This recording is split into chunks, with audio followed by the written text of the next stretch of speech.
Le morning, les GG, tout sur les dessus de l'actu. Les grandes gueules. Parler beaucoup, manger l'argent, voyager beaucoup seulement. Mais travailler beaucoup, créer des choses, emploi des jeunes, non, non, non. Les dirigeants africains, les dirigeants sont comme ça. Les grandes gueules. Ensemble jusqu'à 11h, bienvenue si c'est maintenant que vous le faites, mesdames et messieurs. Nous sommes jeudi, merci de nous suivre partout dans le monde via notre télé évidemment, Espace TV. Merci à vous qui nous écoutez également à la radio sur Espace Kandé évidemment sur 99.7. Vous nous écoutez du côté de Cancan sur 99 à modulation de fréquence.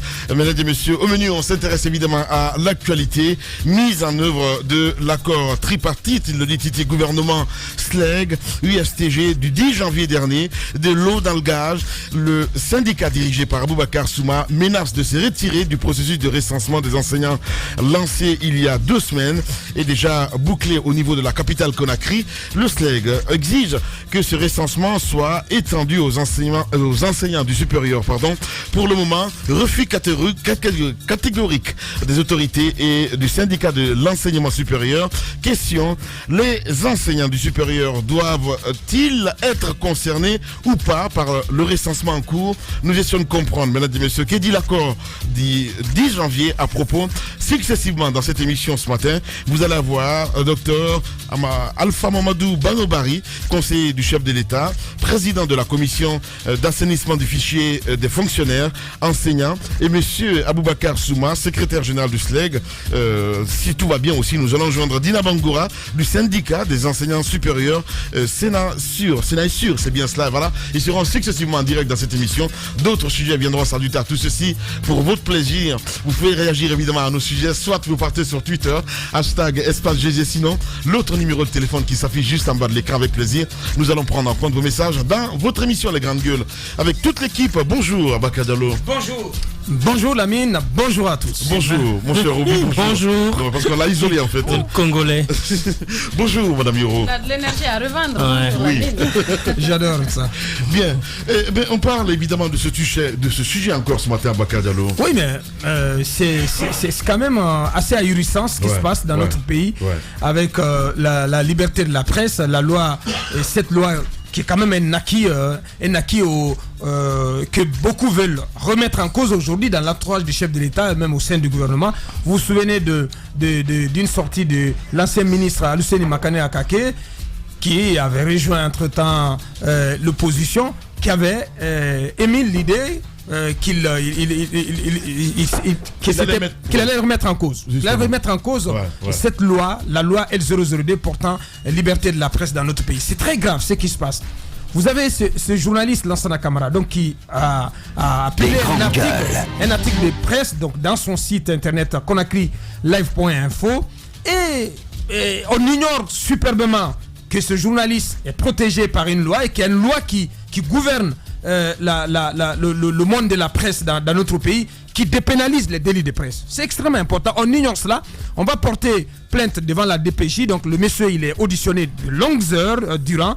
Et par la suite, il est présenté à un juge qui décide par peut-être par mauvaise foi ou par excès des ailes ou par méconnaissance tout simplement. Parce que je suis d'accord avec Mohamed Mara que ça pose à un moment donné et ça pose la question de la compétence de ce juge qu'on appelle Wright, je ne sais pas comment il s'appelle Wright, Mohamed Mara nous donnait son nom hier.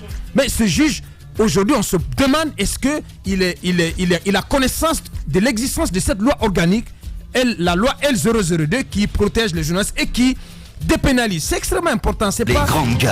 On est dans un processus de démocratisation et d'état de droit. Oui. Donc on ne peut pas se lever d'un beau matin comme ça et remettre en cause, balayer d'un revers de main des acquis qui ont été consacrés dans notre pays. Donc c'est ce que fait ce juge-là. Parce que moi je m'en prends beaucoup plus à ce juge-là.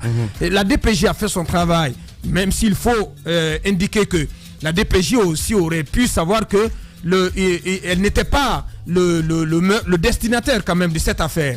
Et par la suite, c'est tombé dans les mains de ce juge qui devrait savoir quand même, c'est un praticien du droit, il doit connaître les lois de ce pays et notamment la loi qui qui dépénalise les délits de la presse, il prend la décision de l'envoyer en prison. Cela fait 72 heures que notre confrère est détenu à la maison centrale. J'ai été sidéré hier lorsque des confrères, un groupe de journalistes ont été à la maison centrale, ont tenté de le rencontrer, de lui rendre visite. Les grandes gueules. Impossible. On leur a dit qu'il y a une décision qui a été prise, qu'on ne peut pas lui rendre visite sauf décision préalable de l'administration pénitentiaire. Donc nos confrères n'ont pas pu rendre visite à l'ensemble, donc qui est interdit de visite. Oui. Moi je ne sais pas quel type de prisonnier on est en train de fabriquer. Aujourd'hui, ce qu'il est à dire, c'est que Lansana Camara, à l'allure où vont les choses, il est en train de devenir le prisonnier du gouvernement, le prisonnier de M. Alpha Condé. Parce qu'il s'agit de sa gouvernance qui est pointée du doigt. Je suis parfaitement d'accord avec vous. C'est vraiment une mauvaise image. Une mauvaise image qu'on renvoie de notre pays à l'extérieur. Pour terminer, j'ai suivi hier cette déclaration de l'ensemble des associations professionnelles de presse qui étaient à la maison de la presse, qui ont haussé le ton. Je suis d'accord, mais j'ai lu dans cette déclaration que les associations se réservaient le droit de prendre des actions d'envergure dans les heures qui suivent si notre confrère n'était pas libéré. Mais il n'y a absolument rien. Ouais. Je veux dire à un moment donné qu'il faut savoir se battre. Il faut battre le fer pendant qu'il est chaud. Moi, je pointe ce matin la mollesse et une sorte d'amorphisme de ces associations de presse. Ce n'est pas de cette façon. Parce que ce sont des libertés aujourd'hui qui sont extrêmement menacées. Il faut des actions fortes. Il faut des actions immédiatement pour que cela cesse. Sinon, tout cela est parti pour être donc remis en cause. C'est un agenda, évidemment. On a vu. Voilà, justement. Ils sont simplement en train de dérouler, d'exécuter désormais les plans qu'ils ont prévus et qui sont en train de réfléchir depuis un certain nombre d'années, depuis un certain nombre de déclarations, à commencer même par les déclarations du président de la République au début, lorsqu'il allait va-t-en-guerre contre les journalistes, notamment la presse privée. Il faut le préciser, pas les journalistes entièrement, mais la presse privée. Nous, on est en première ligne. On nous attend au califourchon, ça c'est évident. Et donc, oui, mais ce qui est clair, ce que je veux dire, c'est que non seulement il y a vice de procédure depuis le début, la DPJ n'a rien à voir dans un dossier pareil, et ce juge est un juge indélicat qui prend une décision qui va à l'encontre de la loi L02 qui protège les délits presse. Je pense que s'il y a diffamation en la matière, la jurisprudence est là. La jurisprudence voudrait que cette affaire soit posée. C'est une fleur. Merci. Il est décoré. Allez-y. Oui, mais vous nous montrez. Vous nous montrez. Vous nous montrez votre. Allez-y, décoration par la maison. Allez-y, voilà, exactement. Et donc, je peux. Bakar, allez-y. Je ferme son micro. Et donc, cette affaire devait être portée devant les juridictions. Et la procédure voudrait que le plaignant et celui de le mis en cause aillent devant un juge, s'expliquent, chacun argument contre argument. Celui qui a tort écope de la peine qui sied. Et on sait très bien la peine qui sied. Mais ce que je veux dire, c'est que le point qu'Abakar est en train de souligner, c'est le point le plus important. C'est la latence des associations des presses. C'est notamment le discours de Madame Martine Condé lorsqu'il était à cette formation avec les journalistes, leur demandant mais souriez, c'est pas grave, on va régler ça. J'ai pas été. On ne règle pas un truc pareil. C'est pas une question de famille. Je pense qu'aujourd'hui, les journalistes privés sont en danger. Et Monsieur Camara, ça fait déjà 72 heures qu'il est là. Il n'y a pas d'action concrète sur le terrain. Et s'il n'y a pas d'action concrète sur le terrain, si nous ne donnons pas les mains, nous ne levons pas pour que notre confrère sorte de la maison centrale, ce sera un premier parmi tant d'autres qui vont le rejoindre, parce que tout simplement les gens se sentiront forts. Et moi je vais vous dire, le ministre, le premier, il y a Salou qui a été cueilli, qui a été jeté en prison par le ministre de la Justice. C'est encore plus grave. Absolument. Et moi ce que je voudrais dire, c'est que quand même il ne faut pas souligner le fait que le ministre des Affaires étrangères a une espèce de soutien dans ce dossier-là. Parce que je ne peux pas comprendre que jusqu'à date, avec toutes les dénonciations, avec tout le cri, le tollé que ça fait, qu'il soit toujours en prison, je pense qu'il a un soutien. il se sent fort de ce soutien-là. C'est pour ça que notre confrère est encore en prison. Moi, je vais au-delà du juge qui a pris une décision complètement fallacieuse. Je pense que toutes ces personnes-là sont... une décision, je sais même pas, tordue. C'est pas une décision fantaisiste, mais c'est une décision dramatique. C'est une décision qui porte atteinte à la démocratie dans notre pays. Parce que lorsque vous êtes diffamé, comme vous le dites, vous portez plainte devant les juridictions. Et celui que vous accusez vous avoir diffamé est traduit devant cette même juridiction pour explication. Et après, une décision est prise. Mais vous ne prenez pas un journaliste pour diffamation, vous l'amenez à la DPJ. De la DPJ, vous le conduisez à la maison centrale. Il y a vice de procédure sur toute la ligne. Je pense que notre confrère devrait être libre. Et s'il n'est pas libre dans les jours à venir, je demande à ce qu'une action concrète soit soulevée et que nous puissions nous faire entendre, nous, en tant que journalistes de presse privée, et que ça cesse. Si on n'arrête pas cette saignée-là, tout le monde va en pâtir. Ah ben, je suis d'accord avec toi. Pour une fois, Roby. Allez-y, madame. Une colère. Non, mais tu as toujours été d'accord. Hein. Alors là, pas du tout. Je suis d'accord avec toi. Parce qu'il faut des actions concrètes. Absolument. On est tous en danger. On est tous en danger. Tous. Hein. Oui, tous en danger. On pourra même plus se balader tranquillement dans la rue. Le problème, c'est que vous ne pourrez même plus travailler concrètement. Le problème, c'est que toutes les personnes vont voir tout en diffamation. Même vos informateurs vont avoir peur, etc. Vous savez, c'est un peu la psychose qu'ils sont en train de faire régner sur la tête de tout le monde. Les gens n'auront plus le courage de donner les informations. Les journalistes qui n'auront plus le courage d'aller chercher les informations. Et désormais, lorsque vous aurez des informations aussi dangereuses sur les membres du gouvernement, vous allez vous tirer les cheveux à 1000 fois avant de les diffuser, parce que tout simplement, on est dans un pays où la justice ne fait pas correctement son travail. Les institutions qui devraient nous protéger sont des institutions complètement inféodées au pouvoir public. La HAC, etc. sont devenues, je sais même pas, des appendices du pouvoir, malgré le discours de Madame Martine Condé. On a vu que ça ne porte pas fruit. Je pense qu'on doit compter sur personne. On doit compter que sur notre propre courage, notre propre foi et notre propre détermination à faire en sorte que la presse privée soit une presse forte comme dans un pays, soit une presse libre qui fait son travail de manière indépendante. Allez-y, madame. Non, mais en fait, c'est de ma faute parce que quand je le regarde, il devient fou. Allez-y. Voilà. Non, je ne le regarde pas. Allez-y, madame. Non, mais la petite fleur sur le costume n'est pas mal. Oui, allez-y. Je suis d'accord avec Roby quand il dit qu'il y a une certaine psychose qui s'installe, même au niveau des populations, au niveau des proches des journalistes. Il y a 3 jours, je parlais avec un doyen qui me prodiguait des conseils. Il dit, ma fille, quand tu sais que tu dis quelque chose, ça peut te créer des problèmes, vaut mieux ne pas dire. Mais non, c'est la psychose. Ne rentrez pas dans ce jeu-là. C'est les gens qui disent ça. Vous connaissez, je ne suis pas du genre à avoir peur de dire ce que je pense. Alors, c'est pour illustrer la psychose dont Roby parlait. Les gens estiment que non, il faut se limiter. Quand vous savez que vous avez en face un pouvoir qui n'aime pas qu'on dise ce qu'on pense, il faut savoir ce qu'il faut dire. Alors, je pense que toutes les libertés ont été acquises de haute lutte. Il faut un grand combat. Il faut savoir, après l'acquisition de la liberté, il faut se battre pour la maintenir. Et cette liberté de la presse qu'on a si durement acquise en Guinée, nous savons comment les Guinéens se sont battus pour obtenir, sous le régime de Feu Général Lansana Conté, la liberté, la libéralisation des ondes en Guinée. Je pense qu'on ne devrait pas, avec cette situation que nous sommes en train de vivre aujourd'hui, je pense que l'arrestation de Lansana, il a été arrêté depuis mardi. Mardi, mercredi, on est jeudi. Ça fait combien? Ça fait 72 heures déjà. Et la presse est là en train de parler encore, en train de discourir. À un moment donné, il faut croiser le fer. Parce que quand vous avez en face un pouvoir qui essaie, parce que ce n'est pas la première fois, ces 2 dernières années, 2018-2019, je ne sais combien de journalistes on a tenté de mettre en prison. On a tenté de museler parce que justement, ils sont sur le terrain. Il y a quelqu'un qui disait quelque chose hier.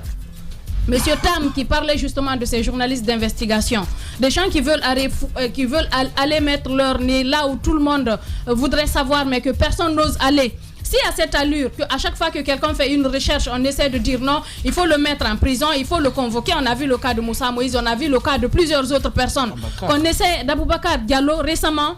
Je pense qu'à un moment donné, il faudrait que les journalistes se réveillent, que les gens se réveillent, qu'on se dise que non, cette liberté a été chèrement acquise, on ne peut pas se permettre de nous museler. Parce que ce qui est en vue, vous voyez un peu toutes les tractations qui sont en cours, en politique et tout ce qui se passe. On essaiera de mettre les plus virulents hors jeu. on essaiera de les mettre out parce qu'on sait que oui, ils iront chercher, ils iront creuser, ils iront, comme on appelle, mettre à la place publique ce qu'on ne veut pas que tout le monde sache. Je pense qu'à un moment donné, il faudrait que les associations de presse puissent être plus réactives, qu'elles puissent être plus dures, qu'elles ne se laissent pas, je sais pas, appeler par des proches, parce que le plus souvent c'est comme cela que ça se passe. On regarde la tête de la personne, ou bien on les appelle quelque part pour leur dire non, il faut faire ci, il faut faire ça. Il faudrait qu'on sache que c'est une liberté chèrement acquise, et la loi qui s'applique sur les journalistes est connue de tous. C'est la L02. On ne peut pas amener un journaliste, juste pour rappeler à Roby que la DPJ n'est pas mise en cause. On peut aller à la DPJ pour être écouté, oui, écouté, mais qu'on applique la L02 sur les journalistes. On ne doit pas auditionner. Oui, on est auditionné à la DPJ. Le ministre devait directement porter plainte. Exactement. Devant le tribunal. La procédure, c'est pas de l'amener devant la DPJ, madame. Et donc, en ce moment, la procédure de citation directe est engagée. Imaginez que quelqu'un passe se plaindre, par exemple, à la DPJ. On peut écouter le journaliste, mais à supposer que la DPJ ait à référer le dossier, c'est au tribunal pour que la loi L02 puisse être appliquée. C'est ce que je veux dire. La première instance a saisi normalement par les autorités. Mais si c'est pas le cas. Lorsque l'affaire n'est pas tranchée par la HAC, parce que la HAC peut adresser une sommation aux journalistes. Par exemple, l'article qui est en cause, c'est même un article qui est titré sous forme interrogative. Je n'ai pas lu, mais ce qu'on m'a dit, qui s'est demandé est-ce que le ministre a détourné un peu plus de 2 milliards de nos francs. Donc, je pense qu'il n'affirme rien. À partir du titre, il se pose des questions. Peut-être que ça peut être des allusions à caractère diffamatoire, mais il n'affirme rien d'emblée. Sur la base de cela, on ne peut pas aller cueillir quelqu'un et le foutre en prison. Allez-y, madame. Ce que la personne devrait faire, par exemple, c'est demander un droit de réponse. Demander un droit de réponse, peut-être pour répondre à la question que le journaliste a posée. C'est ce qu'il fallait faire. Maintenant, si c'est arrivé au niveau de la DPJ n'avait pas à référer le journaliste au niveau de la maison centrale. Je pense que on a fini de tâter le terrain. On sait que tout peut marcher parce qu'on peut prendre un journaliste et le mettre là-bas qu'il passe 72 heures parce qu'on sait que c'est contraire aux lois guinéennes, c'est contraire à la L02. Et après, on se demande comment est-ce que Reporters sans frontières ou bien on peut avoir un mauvais classement sur la liberté de la presse. Il y a d'autres comment les gens... par rapport à ça, c'est n'importe quoi. Je pense que il faut taper le fer pendant qu'il est chaud. Il faut arrêter de laisser des journalistes faire plus de 3 jours à la maison centrale. Parce qu'il est détenu là. J'ai appelé sa femme ce matin juste pour savoir, parce que je me dis que puisque les associations ont fait une sortie hier, on pouvait accorder cette liberté. C'est une liberté qu'on lui accorde le temps que la procédure se déroule, que le procès se tienne, qu'on sache. Oui, parce que c'est une interrogation qu'il a faite. C'est comme l'article qui avait été publié par Mosaïque. Le ministre a finalement fini par être débouté. Je pense qu'à un moment donné, il faut qu'on sache s'arrêter, qu'on connaisse nos droits, qu'on puisse préserver ces acquis si chèrement acquis. Allez-y, Moussa Moïse, là, bonjour. Bonjour. Allez-y. Alors, moi, je suis à chaque fois attristé lorsque j'apprends que des journalistes, dans l'exercice de leur métier, sont inquiétés par ceux qui sont, entre guillemets, les gardiens du temple. Les serviteurs, ceux à qui nous devons demander des comptes. Quoi de plus normal pour un journaliste qui mène des investigations de s'interroger sur ce qui est fait de son argent, sur ce qui est fait de l'argent public? Je ne vois rien de plus normal.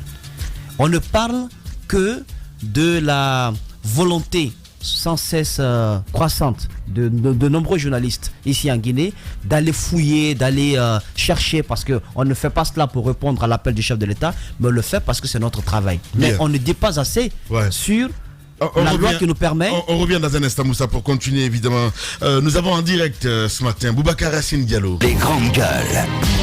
Monsieur Boubacar Yassine Diallo, bonjour. Bonjour, chers confrères. Ouais, bonjour, chers confrères. Merci de répondre à nos questions ce matin.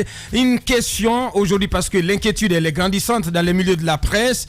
Et vous suivez cette affaire Lansana Camara qui est en prison depuis 3 jours. Peut-on dire aujourd'hui, au visage de tout ce qui se passe, c'est cette avalanche de procès collés à des journalistes par des hauts commis de l'État, que la liberté de la presse, la loi L002 qui dépénalise les délits de presse, que cette loi est en voie d'être remise en cause dans notre pays? Je voudrais commencer par dire que je suis triste. Triste d'apprendre que Lansana, un journaliste, est en prison et qu'avant lui, Salut était déjà en prison. Et je voudrais simplement rappeler aux procureurs et aux juges que même le nouveau code pénal qui a été promulgué renvoie à la loi sur la presse en ce qui concerne les délits commis par voie de presse. Donc, aucun juge ne peut délivrer un mandat de dépôt contre un journaliste. Je considère cette décision comme une décision illégale. Et je demande à ce que réparation soit faite sans délai. Voilà. Boubacar Yassine Diallo en direct ce matin chez les juges. Allez-y, Moussa. Doyen, au-delà des déclarations, qu'est-ce qui peut être fait concrètement? Parce que les déclarations sont celles qu'elles sont, mais aucune action concrète sur le terrain n'est prise pour l'instant. Donc, nous nous posons énormément de questions sur ce que nous valons aux yeux de ces profondeurs. On doit avoir une attitude exceptionnelle. La liberté de la presse est consacrée. La Guinée peut se réjouir d'être un pays qui a dépénalisé les délits de voie de presse. Mais je regrette que des hauts fonctionnaires de l'État veuillent mettre cela de côté et puis imposer à des journalistes des violations graves. Alors, je pense que la solidarité agissante des journalistes doit s'exprimer. Et moi, je ne pense pas que les déclarations soient la meilleure chose. Il faut le faire parce qu'il faut condamner de la manière la plus ferme. Mais je pense qu'il faut aussi entreprendre d'autres activités. Par le passé, nous avions entrepris de faire, par exemple, des journées sans presse, des journées sans... Je pense qu'il faut aller au-delà de simples déclarations et engager des actions pour attirer l'attention des pouvoirs publics. Effectivement. Il est inacceptable aujourd'hui qu'on mette un journaliste en prison. Je le condamne fermement et j'espère que les plus hautes autorités vont intervenir tout à l'heure pour que ce journaliste-là soit libéré. La loi est très claire. Quand un délit est commis par voie de presse, le journaliste est cité en direct. 20 jours ou 21 jours après, il comparaît. Ça, c'est connu. Alors, je pense que la presse doit se lever comme un seul homme pour dire non à la violation de ses droits. Et aujourd'hui, je suis même étonné d'entendre que les ministres portent plainte contre des journalistes. C'est pas quand même, c'est pas une première. C'est pas une première.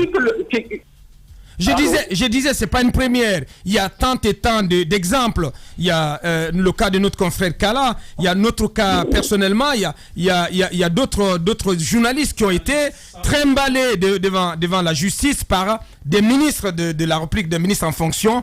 Peut-on dire que l'heure est très grave et que tout cela est fait à dessein dans un contexte sociopolitique, en tout cas marqué par un débat portant sur un projet de modification de la Constitution. Est-ce que tout cela est fait dans l'optique de flanquer la pétoche, on va dire la peur aux journalistes pour faire passer, pour servir un agenda caché? Bon, moi je ne voudrais pas faire des commentaires sur votre avis. Je voudrais simplement rappeler que le journaliste est un citoyen, il n'est pas au-dessus de la loi. Et que quiconque peut porter plainte contre un journaliste, cela est réglementé dans la presse. Donc un journaliste porte plainte contre un journaliste, bon, c'est son droit le plus absolu s'il pense qu'il a été lésé. Ce que par contre je refuse et que je condamne, que parce que c'est un ministre qu'on mette ce journaliste en prison. Alors, imaginons que ce soit un simple citoyen qui avait porté plainte. Pourquoi donc le juge ne mettrait pas ce journaliste en prison? 2 poids, 2 mesures, je pense que cela est inacceptable. Maintenant qu'il y ait volonté de restreindre les libertés, tous les pouvoirs ont tendance à restreindre les libertés. Mais au total, je voudrais simplement dire aux journalistes de ne pas avoir peur des procès. Parce qu'un journaliste enquêteur n'a pas peur de procès. Mais l'essentiel est qu'il fasse en sorte que le jour où il y a audience, qu'il ne baisse pas la tête. Ça, c'est une recommandation que je fais aux journalistes parce que autant on va demander aux gens de ne pas porter plainte, mais autant on va dire aux journalistes aussi de donner une information qui soit capable de défendre lorsque jamais il y a un procès. Donc il y a 2 choses. 1, n'ayons pas peur que les gens portent plainte contre nous, c'est leur droit. Et deuxième chose, faisons en sorte qu'ils aient tort. Maintenant, puisque la loi dépend, alors qu'aucun journaliste n'aille dormir en prison. Ça, à mon avis, il faut le stopper. Et si les gens s'entêtent, alors il faut que la presse s'engage des moyens à sa disposition, des moyens prévus aussi par la profession et par la réglementation. Et dans ces conditions, moi, je n'exclurai pas des journées sans presse, sans radio, pour que les gens sachent que s'il n'y a pas de presse, il n'y a pas de vie. Faisons une journée sans radio, vous verrez que les gens vont s'emmerder parce que, en fait, ils ont leur musique, mais ils n'auront pas d'informations. Nous sommes donc une épouse dans le foyer. Il faut l'accepter telle qu'elle est. Voilà, bien dit. Merci beaucoup, en tout cas, doyen, d'avoir accepté notre invitation ce matin. Voilà, je suis triste et je pense que dans la journée, je me réjouirai d'avoir appris que ce journaliste a été libéré. Voilà, c'est notre souhait. Merci beaucoup et bonne journée. Véritable success story de la radio Espace Guinée, les grandes gueules, détentrices des meilleurs scores radio en Guinée, de la meilleure émission talk show, a donné le créneau horaire du départ au bureau et du retour à la maison, récoltant depuis des années consécutives le titre d'émission la plus écoutée en Guinée, toutes catégories confondues. Un grand total de plus de 5 millions d'auditeurs ont été fidèles au talk show Les GG, diffusé jour après jour sur toutes les stations du réseau Adafo Média de 9h à 10h30, un exploit qui restera longtemps dans les annales de la bande FM en Guinée.